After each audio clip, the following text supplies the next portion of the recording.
Asam urat adalah salah satu penyakit yang sejak lama banyak dikeluhkan oleh semua orang. Tingginya kadar asam urat dalam tubuh biasa ditandai dengan gejala nyeri dan ngilu pada persendian, bengkak hingga kemerahan pada bagian kaki dan juga tangan, serta lutut. Bukan saja membuat tak nyaman karena rasa nyeri yang ditimbulkan, namun bisa mengganggu penampilan seseorang. Akibat kemunculan benjolan yang disebabkan oleh penumpukan kristal asam urat pada anggota tubuh yang dikenal sebagai GOT, dan menjadi pertanda bila penyakit asam uratnya sudah pada fase cukup parah. Kadar asam urat normal dewasa pria adalah 4 hingga 8,5, sedang wanita adalah 6 hingga 7. Kenaikan angka ini bisa disebabkan oleh beberapa hal seperti pola hidup dan pola makan, karena banyak mengkonsumsi makanan atau minuman yang tinggi akan kandungan purin. Penderita asam urat pun pada akhirnya mendapat berbagai pantangan untuk tak mengkonsumsi jenis makanan atau minuman agar kadar asam urat tak naik dengan cepat, yang terkadang membuat penderitanya kebingungan. Nah, pemirsa, Anda pun penasaran kan sebetulnya apa saja pantangan bagi orang dengan asam urat tinggi? Hidup Sehat akan mengupasnya untuk Anda sesaat lagi. Hati-hati terhadap penyakit asam urat. Selain daging, apa saja nih pantangan bagi penderita asam urat? Di tengah kita sudah ada Dr. Jeff, dokter penyakit dalam. Halo dok, apa kabar? Ya, halo Dr. Haikal. Baik dokter. Nah dokter, sebelum kita masuk fakta mitos ya dokter Haikal dan dokter, ini pemirsa pasti penasaran, sebenarnya asam urat itu apa? Kan kebanyakan juga kalau misalkan yang nggak tahu tuh uratnya tuh asam, terus kenapa gitu dok? Iya, jadi sebenarnya asam urat ini adalah suatu kondisi ya, di mana terjadi peningkatan kadar yang namanya uric acid ya, dalam tubuh kita yang merupakan hasil dari purin. Jadi purin ini sebenarnya adalah suatu molekul atau suatu penyusun DNA ya. Kita tahu DNA kita ada dua ya penyusunnya, nukleotidanya itu ada purin, ada pirimidin. Nah, purin ini jadi banyak sekali terdapat dalam tubuh kita, karena kan tubuh kita semuanya memiliki DNA ya selnya. Nah, inilah menyebabkan kalau misalnya metabolisme dari purin ini terganggu, maka akan menyebabkan penumpukan dari zat buangannya, yaitu asam urat. Nah, asam urat ini normalnya memang harusnya dibuang melalui ginjal, melalui usus ya. Tapi biasanya pada orang-orang tertentu ini mengalami masalah. Sehingga akibatnya asam uratnya menumpuk, biasanya ada di sendi-sendi ya, bisa di tangan, di kaki ya, di lutut juga bisa. Sehingga menimbulkan nyeri saat bergerak. Karena asam urat ini akan membentuk kristal yang nantinya akan bergesek ya saat kita bergerak. Dan itu sangat-sangat sakit sekali, biasanya tajam ya, rasa sangat-sangat nyeri. Jadi memang berkaitan dengan metabolisme asam urat dok ya. Nah, tapi dok di masyarakat ini ada persepsi dok ya, katanya asam urat adalah penyakit keturunan. Ini fakta atau mitos dok? Ya, memang ada benarnya juga ya sebenarnya dok. Karena asam urat ini diketahui memiliki faktor genetik berupa adanya gen ya, ada 3 jenis gen yang memang berpengaruh untuk pembentukan asam urat dalam tubuh kita. Dan biasanya ada orang-orang tertentu yang mengalami kelainan pada gen-gen ini, yang kita sebut dengan sindrom Lesnihan ya namanya. Pada orang-orang ini biasanya asam uratnya itu didapatkan sangat tinggi sekali pembentukannya, sehingga mudah sekali mengalami nyeri sendi, pembentukan kristal-kristal, dan seringkali orang-orang ini juga akhirnya mengalami masalah ya pada kualitas hidupnya. Memang faktor genetik ini tidak tunggal, biasanya juga ada faktor lingkungan ya dok ya. Biasanya berinteraksi dengan kebiasaan hidup kita, yang sering makan makanan yang tadi sudah disebutkan ya, ada yang jeroan, makanan laut, atau daging merah yang selalu berlebihan, itu bisa mempengaruhi adanya pembentukan asam urat. Baik, tapi bukan berarti mungkin untuk masyarakat yang tidak mempunyai keturunan juga masih ada resiko mungkin ya dok ya. Karena tadi pengaruhnya dari makanan juga. Betul, ya. Oh dokter, ada lagi nih fakta mitos yang beredar dok. Katanya untuk orang yang beresiko memiliki penyakit asam urat, ini sebaiknya melakukan rutin berolahraga. Ini fakta atau mitos dok? Iya benar banget dokter Risa. Jadi memang harusnya sih nggak cuma orang asam urat ya. Sebaiknya semua orang memang harus rutin ya melakukan olahraga ini ya dok ya. Karena diketahui olahraga bisa meningkatkan metabolisme macam-macam. Sebenarnya nggak cuma asam urat, tapi juga gula, juga kolesterol dan lainnya. Nah untuk asam urat ini memang sangat penting ya. Karena nanti dia akan meningkatkan metabolisme perubahan asam urat menjadi zat buangannya. Nah, sehingga ini dapat dikeluarkan dari tubuh dan tidak menumpuk dalam darah. Nah, mengapa olahraga itu diketahui bisa menurunkan gejala-gejala asam urat. Dan ada satu lagi yang penting, asam urat ini kan juga kebanyakan di lemak ya dok ya sebenarnya ya, bukan di otot kita. Jadi kalau kita berolahraga tentu massa lemak akan menurun. Akibatnya nanti asam uratnya secara net akan sangat-sangat jauh berkurang. Nah, masyarakat ingin tahu dok, jenis apa olahraganya nih yang dapat dilakukan? Iya, memang Dr. Haikal, ini penting banget ya. Masyarakat mungkin belum banyak yang menyadari bahwa olahraganya itu harus khusus ya sebenarnya untuk menderita asam urat, agar asam uratnya tidak malah meningkat atau bisa mencetuskan justru ya serangan asam urat. Nah, biasanya itu olahraga-olahraga berat yang bisa mencetuskan justru serangan asam urat. Jadi sendi nyeri, merah, bengkak, dan susah digerakkan.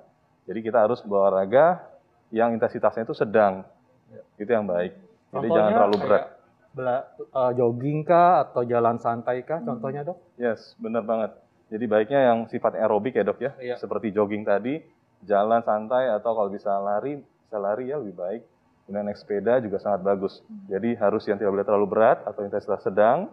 Kemudian harus yang sifatnya aerobik ya dok ya, itu lebih dianjurkan untuk mereka dengan asam urat ini. Renang gimana dok dengan renang? Renang boleh sebenarnya, boleh saja karena itu termasuk juga aerobik ya dok ya. Baiklah, fakta mitos berikutnya nih, asam urat katanya beresiko meningkatkan serangan jantung dan stroke. Tapi dokter jangan lupa dijawab, pemirsa sesaat lagi tetap di Hidup Sehat.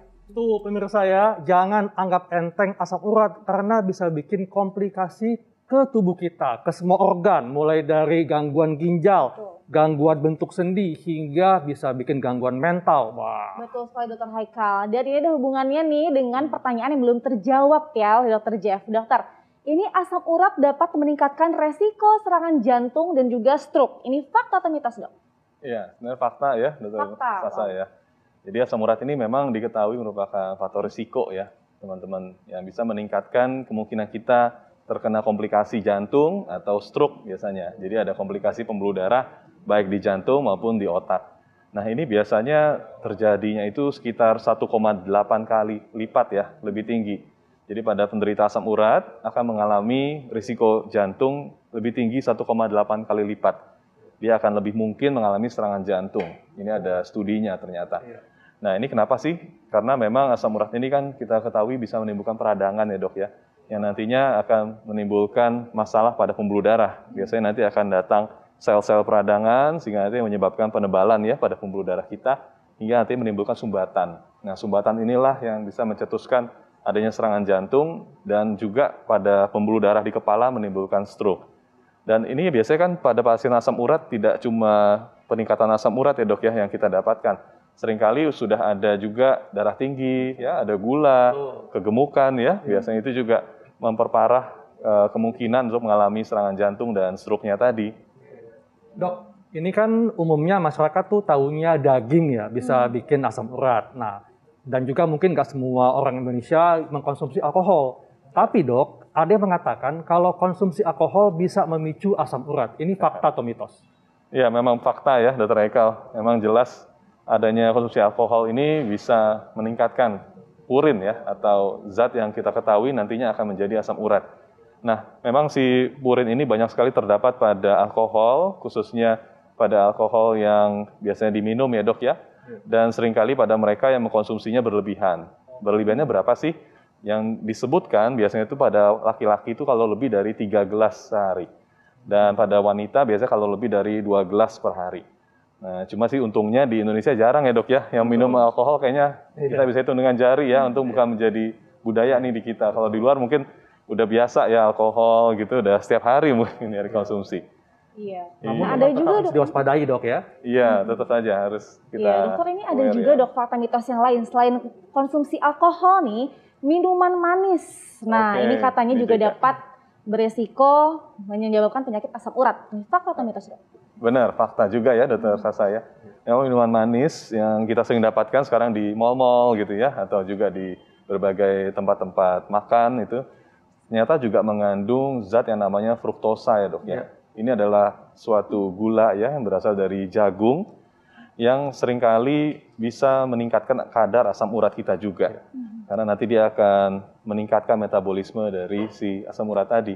Nah, sehingga nantinya asam urat yang menumpuk ini atau meningkat akan mengendap di sendi ya, yang menimbulkan kristal tadi, dan akhirnya menimbulkan serangan asam urat.